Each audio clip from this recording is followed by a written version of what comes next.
बिस्मिल्लाहिर्रहमानिर्रहीम। अस्सलाम वालेकुम। आप देख रहे हैं हालात। में हूँ सईद चौधरी।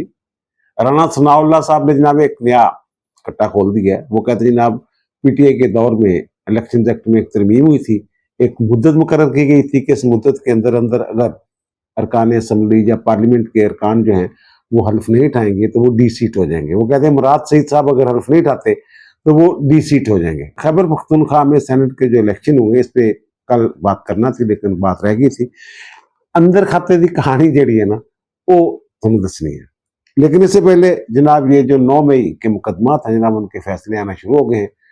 चौथा फैसला जो है ये लाहौर से सुनाया गया है और वो है जो शेरपा पुल है ना उसके ऊपर जो जलाओ गिराव की वारदात हुई थी, इन्होंने डाली थी पीटीए वालों ने। उसमें 8 अफराद जो हैं उनको मुजरिम डिक्लेयर किए। 14 लोगों का टोटल ट्रायल हुआ है, उनमें 8 लोगों को मुजरिम डिक्लेयर किया गया है और 6 लोग जो हैं शाह महमूद क्रैशी समेत उन्हें बरी कर दिया गया है। इससे पहले सरगोदा वाली अदालत से जो है की अदालत से वहां भी 36 लोगों को सजाएं सुनाई गई और जिनको सजाएं सुनाई गई सबको 10-10 साल कैद की सजा सुनाई गई है। ये जो अदालतों से फैसले आ रहे हैं, क्या ये सजाएं जो हैं ये कानून के मुताबिक दी जा रही है या फिर कोई सुकम है? आगे क्या हो सकता है? बहुत सारे सवाल हैं। पीटीए वाले तो जाहिर है उन्होंने तो प्रोपेगेंडा करना होता है, खास उनका एक मिजाज है। उन्होंने ट्रोलिंग भी करनी होती है। चीफ जस्टिस पाकिस्तान की ट्रोलिंग किए जा रहे हैं। वो कह रहे हैं जनाब चीफ जस्टिस पाकिस्तान या जो देखें आप उनकी जो ट्विटर वगैरह जो सोशल मीडिया पे उनकी जो भी पोस्टें वगैरह वो देखें आप, वो कह रहे हैं जनाब चीफ जस्टिस पाकिस्तान या अफरीदी की बजाय या खान लिखा हुआ है कुछ लोगों ने। समझ गए ना? या खान को किससे तशबीह दे रहे हैं या खान अफरीदी साहब को? तो वो कह रहे हैं जनाब वो उनके हुक्म पे सजाएं सुनाई जा रही। उनके हुक्म पे सजाएं कैसे सुनाई जा रही है जनाब? उन्होंने तो आप ही लोग गए थे सुप्रीम कोर्ट में जमानत की दरखास्तें लेके कि जनाब ट्रायल में अभी ताखीर है जो पीटीए के मुलजिम हैं 9 मई वाले, तो जनाब हमें जो है जमानत पर रिहा किया जाए। कुछ लोगों की दरखास्तें जो है वो मुस्तरद हो गई थी, वो गए हुए थे। तो उन्होंने कहा जनाब ये तो हम हुक्म जारी कर देते हैं कि जो ट्रायल है यही 4 माह के अंदर अंदर जो है वो मुकम्मल कर लिया जाए। ये मेरे ख्याल इसी साल 8 अप्रैल को ये हुक्म जारी किया गया था। ये खान अफरीदी साहब ने सरबराही में जो बेंच था उसने जो हुक्म दिया था, उन्होंने कहा जनाब अगर आप बेगुनाह हैं तो बरी हो जाएंगे, अगर आप गुनाहगार हैं आपके खिलाफ शहादतें मौजूद हैं तो फिर सजाएं हो जाएंगी। यही होता है। तो वो अब जनाब ये जो है ना चौथा केस, पहले तो ये देखें जनाब ये पहला केस जो था ना ये राह वाली कैंट पे जो हमला हुआ था, सबसे पहले गुजरावाला की इंसदाद दहशतगर्दी की अदालत ने उन लोगों को सजाएं दी थी। उनमें कोई इनका एमपी एमएनए टाइप बंदा नहीं था। उसके बाद इस्लामाबाद की इंसदाद दहशतगर्दी की अदालत ने जो रमना थाना हमला केस था उसमें मुख्तलिफ लोगों को सजाएं सुनाई थी और उनमें से 7 लोग ऐसे थे, एक एमएनए समेत, वो चित्राल से एमएनए थे, मोहम्मद लतीफ शायद उनका नाम था, तो वो गिरफ्तार नहीं हुए थे, अदालत में मौजूद नहीं थे। उन्होंने जब उनको भी गिरफ्तार करे तो दूसरा केस जो है जिसका फैसला आया था वो वाला था। और तीसरा जो है वो गुज़श्ता रोज ही सरगोदा की दहशतगर्दी की जो अदालत है, जो उसके जज जो हैं मोहम्मद नईम शेख साहब, उन्होंने 36 लोगों को सजाएं सुनाई है 10-10 साल कैद बामुशक्कत। मुजरिमों में पीटीआई के एमएनए अहमद चट्टा, अमन नासर चट्टा के जो साहबजादे हैं उन्हें भी सजा हुई है। और फिर पंजाब असम्बली में जो अपोजिशन लीडर हैं मलिक अहमद खान बच्चर, उन्हें भी 10 साल सजा हुई है। ये अदालत में मौजूद नहीं थे। अच्छा, एक दिन पहले उसी दिन बल्कि ये बहाल हुए हैं। इनको मुअत्तल कर दिया था ना स्पीकर ने हंगामा राई करने पर, तो एक दिन पहले ये बहाल हुए हैं। तो अब जनाब ये 10 साल इनको सजा हो गई है। और फिर जो उसके बाद चौथा केस जो है जिसका ये फैसला आया है 9 मई वाला केस है, ये शेरपाव पुल पर जो इन्होंने जलाओ गिराव किया था उस हवाले से 8 अफराद जो हैं उनको उन्होंने मुजरिम डिक्लेयर किया है, जिनमें या डॉक्टर यास्मीन राशिद भी हैं। अच्छा, मैं बड़ा हैरान होता हूँ कि मैं पढ़ रहा था, देख रहा था, बाबर अवान जैसे आदमी करें जिन्हें पहली मरतबा किसी लेडी डॉक्टर को सजा हुई है। अगर पहली मरतबा जुर्म सामने आया है लेडी डॉक्टर का, इससे पहले लेडी डॉक्टरों को सजाएं हो चुकी हुई हैं। मतलब जरूरी नहीं कि ये इसी तरह के मुकदमात में हुई हो, और मुकदमात में सजाएं हो जाती है, पूरी दुनिया में सजाएं होती हैं। बहरहाल उनमें एक तो जनाब डॉक्टर यास्मीन राशिद साहब हैं और दूसरे सेनेटर एजाज चौधरी साहब हैं, और फिर साबिक गवर्नर उमर सरफराज चीमा साहब जो हमजा शहबाज से हल्फ नहीं रहे उस वक्त, इनकी जो थे देखने वाली थी, इनकी जो कहते हैं रौनक वो देखने वाली थी, तकब्बर देखने वाला था उस वक्त। और मियां महमूद रशीद, खालिद कयूम, रियाज हुसैन, अली हसन, अफजाल अजीम पहाट, इनको 10-10 साल तक सजा हुई है। लेकिन शाह महमूद कुरैशी साहब, राना तनवीर, हमजा अजीम, इफ्तिखार अहमद, जियास खान और एतजाज राय जो हैं ये बरी हो गए। अब शाह महमूद कुरैशी के हवाले से भी लोग बातें कर रहे हैं कि जनाब वो कैसे बरी हो गए, उनके ऊपर भी तो उसी तरह के इल्जाम थे, वही शहादतें थी वगैरह वगैरह। अच्छा, अब इसमें पहली बात तो ये कि जो अरकान असम्बली है ना, जैसे मलक अहमद बच्चर हैं, अहमद चट्टा हैं, और उससे पहले मोहम्मद लतीफ जिनको इस्लामाबाद से सजा हुई थी, और फिर यहाँ जो सेनेटर एजाज चौधरी हैं, ये आप समझ लें कि 15-15 साल के लिए नाअहल हो गए। 15 साल के लिए मैं इसलिए कह रहा हूँ कि जो आइन का आर्टिकल 63 है उसके तहत यह है कि जब किसी शख्स को सजा हो जाती है तो फिर वो सजा पूरी करने के बाद 5 साल तक, यानी बाद भी 5 साल तक वो जो है वो नाअहल रहता है। पार्लियामेंट की रुकनीत के लिए, सूबाई असम्बलियों के या अवामी नुमाइंदगी किसी भी ओहदे के लिए जहां इलेक्शन होते हैं वो नाअहल करार पाता है। अब ये लोग जो है, अब इसमें अपील वाली बात भी है कि ये अपील में जाएंगे। अपील में जैसे वो लतीफ जिसकी मैं बात कर रहा हूँ, चित्राल वाले एमएनए, तो वो उनकी जो अपील है उसमें उन्होंने इस्लामाबाद हाई कोर्ट ने उन्हें जनाब वो उनकी सजा जो है वो मुअत्तल कर दी, यानी वो अब जमानत पे हैं बाहर, लेकिन हैं वो नाअहल। ये एक तयशुदा कानून है, सेटल लॉ है ये, कि जनाब वो जो कन्विक्शन होती है वो बरकरार रहती है अपील के हतमी फैसले तक, लेकिन सेंटेंस जो है, जो सजा है, वो मुअत्तल की जा सकती है।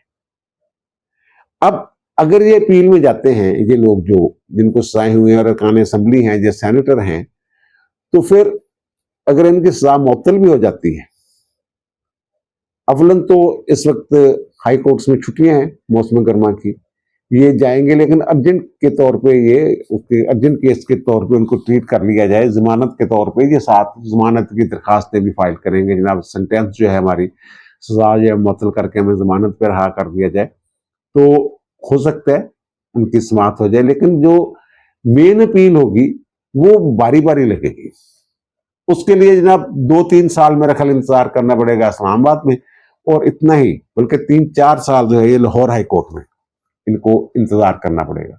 उतनी देर इनकी रुकनीत जो है वो खत्म हो सकता है, जिमनी इलेक्शन भी हो चुके होंगे बहरहाल।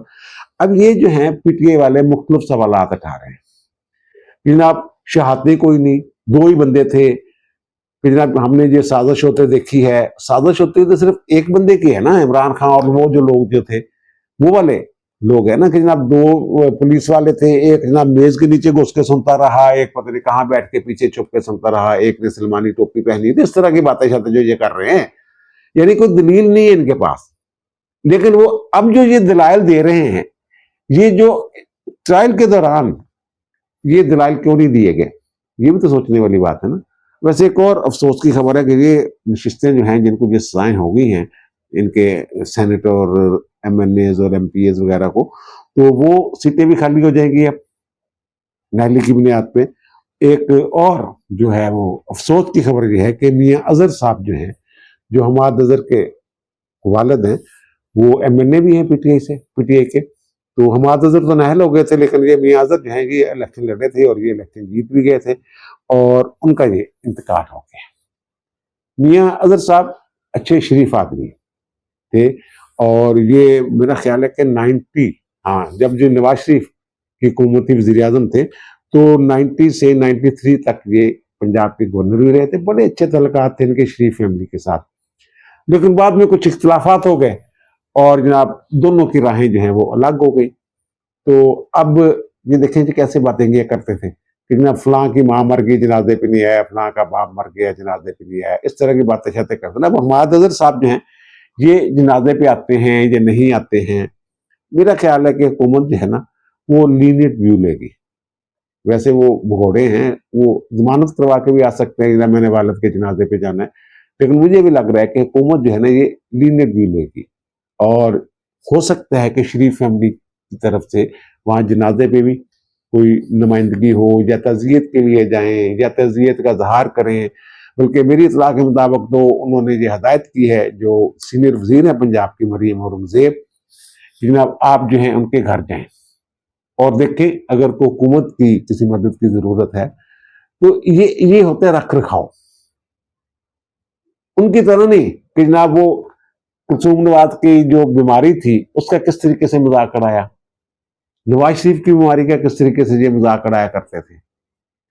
बहरहाल अल्लाह उनको गिरिक रहमत करे। अच्छा मियां हजरत साहब के हवाले से ना वो मैं कह रहा हूँ, जब ये इनके इख्तलाफ हो गए और बाद में 97 में इनकी हुकूमत चले गई, मुशर्रफ वाला मार्शाल्लाह आ गया, तो फिर जनाब उन्होंने एक सियासी जमात नहीं जो उनके छत्र छाया तले मुशर्रफ के मुस्लिम लीग काफ जो है वो तश्कील दी थी। तो मियां अजहर साहब जो है ये उसके सदर थे, पहले सदर, लेकिन इलेक्शन हार गए थे 2002 वाले। तो मियां अजहर साहब को बाद में फिर हटा दिया गया। मुशर्रफ साहब इनसे ना खुश नहीं थे।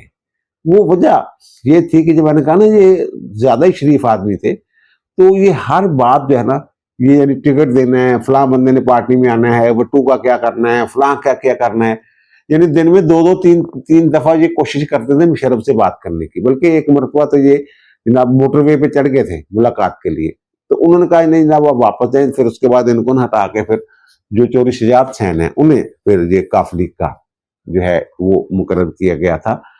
बन गए थे यानी मुंतखब हो गए, मुकर्रर ही किए गए सी सदर। अच्छा अब अगली बात यह है कि ये जो अगर ट्रायल दुरुस्त नहीं थे, अब ये जो बातें कर रहे हैं, तो जनाब जैसे फवाद चौधरी साहब जो हैं ये गए लाहौर हाई कोर्ट में एक दिन पहले, चीफ जस्टिस की सरबराही में 2 रुकनी बेंच ने उनकी दरखास्त मुस्तरद कर दी। कहते मेरे खिलाफ 4 मुकदमात जो हैं उनमें मेरा ट्रायल हो रहा है फैसलाबाद में, वो ट्रायल भी मुकम्मल होने वाले हैं, वो भी फैसला आने वाला है। तो वो जनाब कहते हैं कि जनाब वहां तो शहादतें नहीं है। तो फिर अदालत ने पूछा जनाब आपने वहां 265 के की दरखास्त दी, 265 के की दरखास्त होती है कि जनाब अदम शहादतों की, यानी मेरा जो केस है इसमें शहादतें नहीं है, ट्रायल चल नहीं सकता, तो मुझे बरी कर दिया जाए अदम शहादतों की बुनियाद पे। कि 265 के की दरखास्त तो आपने दी नहीं और डायरेक्ट आप यहाँ आ गए, जाए वहां जाके आप दरखास्त दें। और दूसरी बात यह है कि वहां जो है वो ट्रायल मुकम्मल होने वाला है, तो इस मरहले पे कैसे आपकी बरीयत की दरखास्त जो है मंजूर की जा सकती है। तो क्या इन लोगों ने 265 के की, ये कहते हैं शहादतें नहीं थी, अगर शहादतें नहीं थी तो क्या 265 के की दरखास्त इन लोगों ने दी थी? अगर दी थी तो फिर क्या हाई कोर्ट आए थे? और हाई कोर्ट के बाद क्या सुप्रीम कोर्ट गए थे? बाकी तो हर मामले में जो इमरान खान के ट्रायल हुए हैं तो हर रोज एक नई दरखास्त आती थी इस्लामाबाद हाई कोर्ट में, और वो एंटरटेन भी होती थी, ट्रायल भी रुक जाता था। क्या अगर जो अदालत है वो कानून शहादत की खिलाफ वर्जी कर रही थी, ज़ाब्ता फौजदारी की खिलाफ वर्जियां हो रही थी, दीगर कवानीन जिनके तहत ट्रायल हो रहा था अदालत जो है उनको फॉलो नहीं कर रही थी या अदालतें फॉलो नहीं कर रही थी, तो क्या आप लोगों ने उनको हाई कोर्ट में चैलेंज किया? नहीं किया। इसका मतलब यह है कि ट्रायल जो है वो कानून के मुताबिक बिल्कुल स्मूथली चल रहा था। अब जो शहादतें होती हैं उनको अदालत नजरअंदाज नहीं कर सकती। अदालतों ने शहादतों की बुनियाद पर ही फैसला करना होता है। अगर अदालतों ने शहादतों को सही अंदाज में नहीं परखा तो फिर आप उसकी बुनियाद पे अपील में ये आपका नुक्ता होगा, और अपील में अदालत देख लेगी कि जब ट्रायल कोर्ट ने कहां कहां जो है वो सुकम छोड़े हैं। अपील में यही देखा जाना होता है कि जनाब मतहत अदालत ने कहा जो है वो कानून की खिलाफ वर्जी की है या कानूनी तकाजे पूरे नहीं किए, ये आपका केस होगा। तो इसमें फिर घबराने वाली क्या बात है। और दूसरी बात यह है कि जो शाह महमूद कुरैशी साहब के हवाले से बातें हो रही हैं कि जनाब शायद वो पहले भी कह रहे थे जनाब मेरे ने भी तो गल करो ना इन्होंने, और वो बाहर आ जाएंगे और बाहर आके जनाब शायद वो जनाब पीटीआई को ज़ाहिर है वो कंट्रोल संभालने की कोशिश करेंगे। इमरान खान के बाद वैसे तो वही है ना वाइस चेयरमैन जो है इमरान खान वाला, जो कलदम जो हो चुकी हुई है जो बॉडी उसमें। तो बहरहाल वो शाह महमूद कुरैशी साहब के हवाले से अब खबरें ये हैं कि उन्होंने एक तो जनाब ये वो अदालत को उन्होंने जनाब कह लें कि जनाब कुरान जो है वो उठा के ले गए अदालत में, और कुरान पे हाथ रख के उन्होंने कहा कि मुझ पे अल्लाह का कहर नाज़िल हो अगर मेरा इस मामले से कोई तल्लक हो। ये जो शेरपुआ पुल वाला वाक़या है इसमें। दूसरा ये कि इनके ऊपर और भी बहुत सारे मुकदमात हैं। अभी 2 दिन पहले ही जो ये जना उसके पास राहत बेकरी के करीब वो नहीं पुलिस की गाड़ियां वगैरह जलाई थी, जलाव कराव हुआ था, तो उसमें भी ये मुलजिम है, इनकी जमानत जो है वो मुस्तरद हुई है उसमें, और इसी अदालत ने मुस्तरद की है। और उन्होंने कहा कि जब उसका ट्रायल भी मुकम्मल होने वाला था, इस मरले पे अदालत जो है वो आपकी जमानत मंजूर करके कोई जहन जो है ना, वो कहते हैं अपना जहन आश्कार नहीं करना चाहती। वो कहते हैं ये मुनासिब टाइम नहीं है, ट्रायल मुकम्मल होने वाला है, तो जनाब देख लें क्या होता है क्या नहीं होता। अब शाह महमूद कुरैशी साहब जो है ना, इस हवाले से कि जनाब वो रहा हो जाएंगे और ये कर लेंगे पीटीए को, जो मेरी इतला है उसके मुताबिक अभी तक शाह महमूद कुरैशी साहब के हवाले से वो जो कह रहा जा रहा है ना कि शायद वो उनको इस्तेमाल किया जाए, अभी तक वो कोई फाइनल नहीं है शाह महमूद कुरैशी साहब के हवाले से।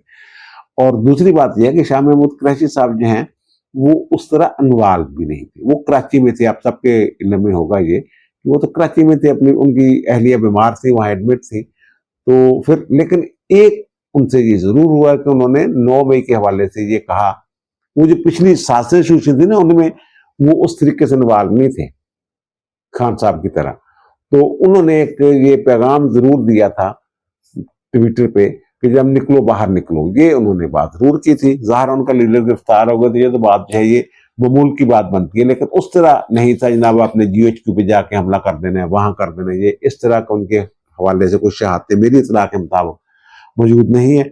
और अदालत ने जो रायत बनती थी वो रायत दी है।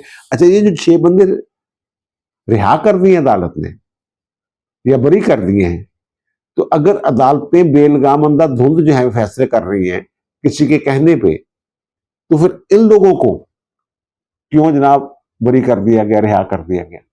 वो मैंने कहा शहादतें जो होती हैं उनको नजरअंदाज नहीं किया जा सकता। फिर जनाब और बातें हो रही हैं, जनाब वो जो नामजद मुसलमान थे सरगोदा के 3 जनाब, उनमें से पता नहीं उनको जनाब एक ने ये कर दिया, उसने दूसरे ने ये कर दिया, तो उनको जनाब साइन वो 2 तो उनमें मफरूर है, इश्तिहारी इश्तिहारी जो तो अलग कर देते हैं केस। जैसे इमरान खान के खिलाफ भी ये इल्जाम यही है, लेकिन उनके मुकदमा अलग कर दिए गए हैं क्योंकि उनकी हाजिरी एक मसला था, ट्रायल नहीं चल सकता था अगर उनको साथ बिठाते, तो वो केस ट्रायल जो अलग कर दिया जाता है मुल्जमों का। और एक को पुलिस ने बेगुनाह करार दे दिया था, तो फिर वो कैसे सजा दी जा सकती थी? बहरहाल वो तो इनका प्रोपेगेंडा है।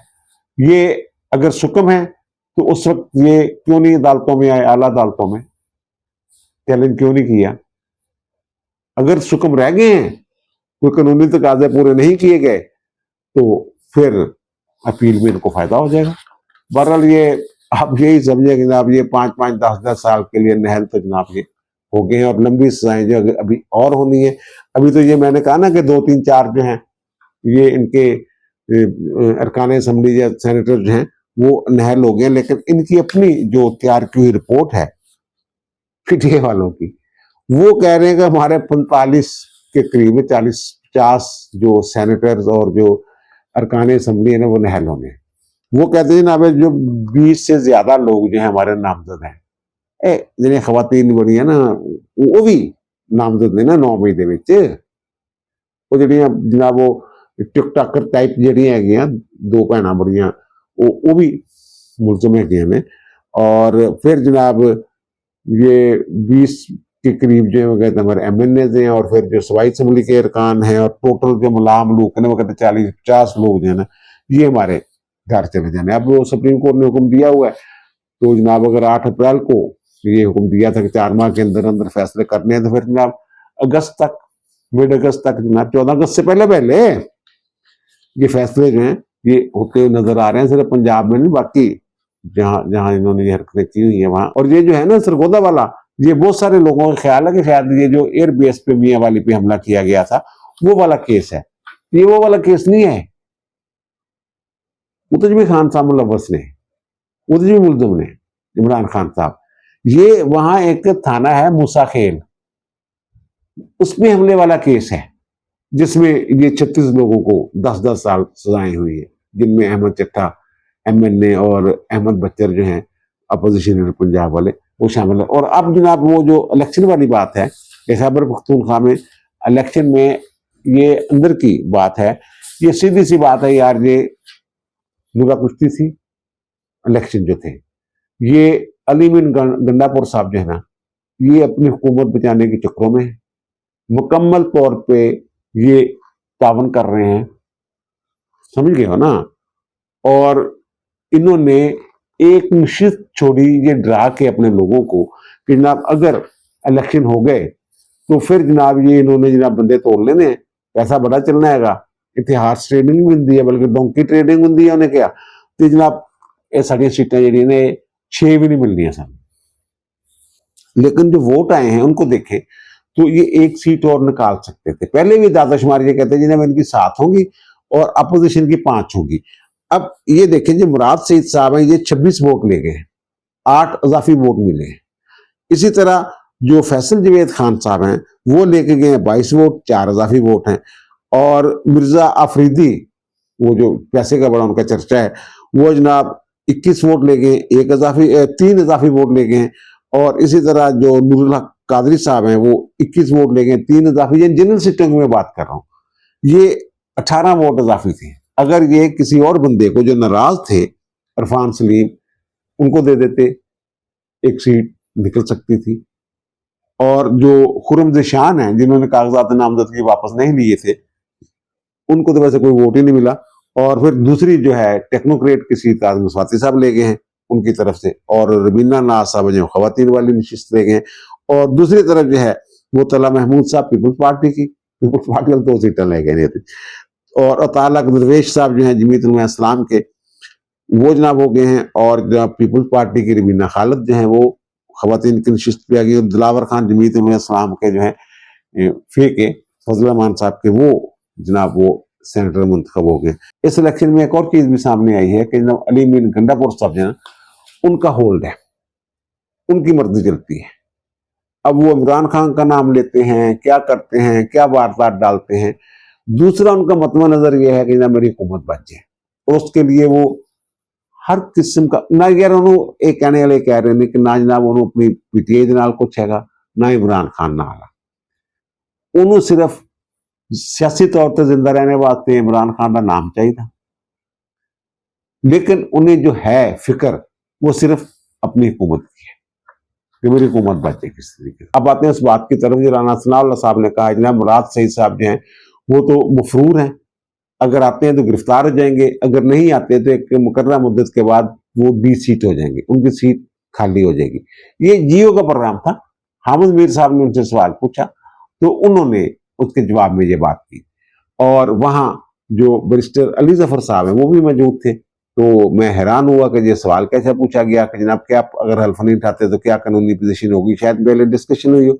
और अली जफर साहब ने भी उनकी बात की तरदीद नहीं की या असल सूरत हाल जो है वो सामने नहीं रखी। वो कह रहे हैं, क्या कह रहे हैं ये देख लीजिए। अब मेरा ख्याल है कि उसमें किसी ड्यूरेशन का मुद्दत का तयन है कि अगर इतनी देर तक कोई हल्फ नहीं लेगा तो फिर वो डी-सीट हो जाएगा। वो कहते हैं सेनेटर इसहाक डार ने हल्फ नहीं उठाया था तो उनको फंसाने के लिए ये एक ऑर्डिनेंस लेके आए थे, अब उसमें मुराद सईद साहब फंस गए, ये वो कह रहे हैं। अच्छा वो ऑर्डिनेंस वाली बात भी मैं आपके सामने रख देता हूँ। ये ऑर्डिनेंस जो था ये इमरान खान के दौर में ये 31 अगस्त 2021 को एक ऑर्डिनेंस जारी किया गया था। इलेक्शन एक्ट में तरमीम की गई थी, सेक्शन 72 में इजाफा किया गया था। और उसमें यह कहा गया था कि जनाब 60 दिन के अंदर अंदर हर शख्स के लिए जो पार्लियामेंट में आता है या सवाई असेंबली में जाता है उसके लिए हलफ उठाना जरूरी है। और वो कहते हैं ऑर्डिनेंस जारी होने के बाद 40 दिन के अंदर अंदर जो शख्स हलफ नहीं उठाएगा वो डी-सीट हो जाएगा। अच्छा अब 2018 के इलेक्शन में साकदार साहब जो हैं वो सेनेटर मुंतखब हो गए थे, लेकिन वो हलफ नहीं उठा सके थे और बाहर चले गए थे। एक तरह से खुद साख्ता जलावतनी इख्तियार कर ली थी, गिरफ्तारी का खौफ था तो हल्फ नहीं उठा सके थे। अच्छा अब मसला ये हुआ कि बाद में पता चला कि ना उनके खिलाफ तो सुप्रीम कोर्ट ने हुक्म इतना ही जारी किया हुआ हल्फ उठाने के, जनाब हल्फ नहीं उठाएगा जब बंदा, तो वो तो बच गए इस ऑर्डिनेंस से। लेकिन चौधरी निसार अली खान साहब जो हैं वो इसकी जद में आ गए थे। आपको याद होगा कि पंजाब असेंबली में हल्फ उठाने के लिए आए थे इस ऑर्डिनेंस के बाद, और फिर एक ही इजलास में हल्फ उठा के चले गए थे, वापस नहीं आए थे। अब क्या सूरत हाल है? अब इस कानून की सूरत हाल ये है कि जब ये पीडीएम की हुकूमत आई ना, शहबाज शरीफ साहब वज़ीर-ए-आज़म बन गए, तो उन्होंने 22 जून उस हुकूमत ने पीडीएम की जो पार्लियामेंट थी उसने 22 जून 2022 को इलेक्शन एक्ट में एक तरमीम कर दी थी। और ये जो सेक्शन इन्होंने शामिल किया था 72A, उसको रिपील कर दिया था, हज़फ कर दिया था, खत्म कर दिया था। ना सिर्फ खत्म कर दिया था बल्कि ये भी लिख दिया था कानून में, वो हम आपको स्क्रीन पे दिखा रहे हैं कि जनाब ये जो ऑर्डिनेंस है इसके तहत ये समझा जाएगा जनाब ये ऑर्डिनेंस जारी ही नहीं हुआ और इसका कोई असर नहीं है। अगर इसके तहत कुछ काम हो भी चुके हुए हैं तो उनकी भी कोई हैसियत नहीं है, ये इन्होंने जारी कर दिया। तो अब वो जो कानून है ना कि जनाब ये 60 दिन के अंदर अंदर हलफ उठाना जरूरी है, ये उसमें नहीं आते उसकी जात में, क्योंकि वो कानून इस वक्त मौजूद ही नहीं है। लेकिन जो मुराद से साहब हैं वो फंस गए हैं बुरा।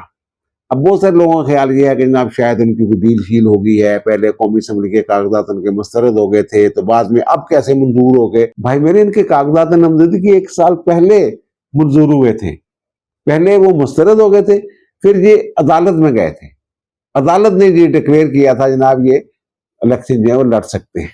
ये नए कागजात नामजदगी तो दाखिल ही नहीं हुए। और दूसरी रायत वाली जो बात है ये भी तो हो सकता है ना, दूसरा पहलू भी देखे ना, वो चाह रहे होंगे जनाब इस बहाने, वो कहते हैं चारा डालना, चारा डाला गया हो कि उसमें फंस जाए, क्योंकि जो मुराद से हिसाब है बड़े अहम है। इमरान खान के हवाले से, अरशद शरीफ वाले केस के हवाले से, अगर वो काबू आ जाते हैं किसी न किसी अंदाज में, और काबू आना है उन्होंने, ये भी देखिएगा, उन्होंने हलफ उठाने नहीं आना, वो रिस्क नहीं लेना उन्होंने, वो सीट खाली रहनी है। लेकिन अगर काबू आ जाते हैं तो फिर ये समझो कि तुसी इमरान खान दे भी हर गए, कुछ और लोगों दे भी हर गए। अब दीजिए मुझे इजाजत, दोबारा मुलाकात होगी नए भी लाख के साथ। अल्लाह ताला आप पर, मुझ पर, हम सब पर मेहरबान रहे। अल्लाह हाफिज।